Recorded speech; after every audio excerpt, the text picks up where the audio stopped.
পাহাড় সমুদ্র সবুজে ঘেরা প্রকৃতির সৌন্দর্য উপভোগ করতে ঈদের পরদিন পরিবার পরিজন নিয়ে দেশের বিভিন্ন বিনোদন কেন্দ্রগুলো ঘুরে বেড়াচ্ছেন দর্শনার্থীরা।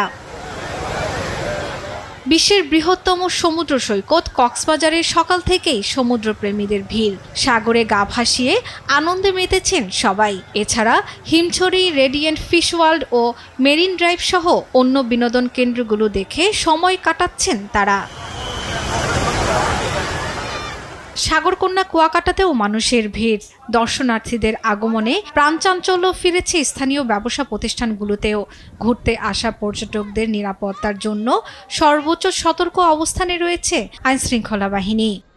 আমি একজন স্টুডেন্ট, আগে কখনো সময় পাইনি, এখন ঈদের ছুটিতে আসছি বাবা মার সাথে, খুব ভালো লাগছে। আমি কোম্পানিতে জব করি, আসলে ওইভাবে ছুটি না পাওয়াতে বাড়িতে যাওয়া হয় না, এজন্য আমি কুয়াকাটাতে পরিবার নিয়ে এসেছি। 1.5 যুগ ধরে ভালোবাসার নিড়ে এসিআই পিওর সল্ট। এই কুয়াকাটাটা আমরা বেছে নেই কিসের জন্য, যে এখানে লাল কাঁকড়া আছে, ঝাউবন আছে, দেখার মতো অনেক সুন্দর সুন্দর স্পট আছে। এগুলো সবকিছু এত সুন্দর যে এই ছুটিটায় এগুলো মিস করতে চাইলাম না। এই কারণে আমরা সবাই মিলে চলে আসলাম সপরিবারে।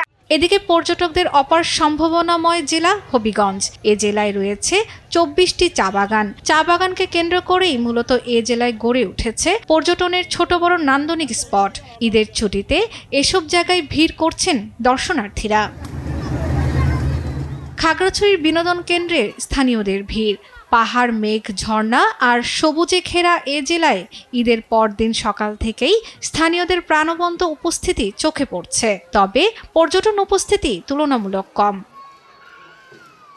পর্যটকদের আগমনে আবারও সব বিনোদনের জায়গাগুলো চিরচেনা রূপে ফিরে আসছে।